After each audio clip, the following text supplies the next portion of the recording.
Yəqin ki, hər kəs bugün baş verən bu vəhşilikdən, vandallıqdan xəbəri var. Bakının Yasamal rayonunda Melisa Park yaşayış kompleksinin vətəndaş evində yaşadığı halda, daha doğrusu söküntü zamanı onun evini də qeyri-qanuni şəkildə sökmüşlər.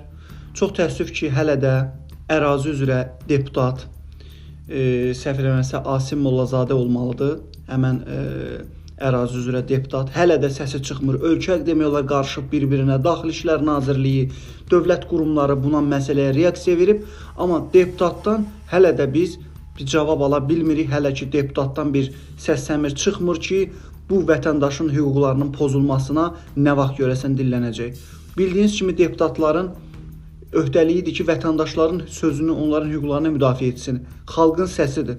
Amma çox təəssüf ki, hələ biz bu səsi eşidə bilmirik ki, bu baş vermiş vandallığa hələ də səssiz qalır cənab deputatımız. Görəsən nədən?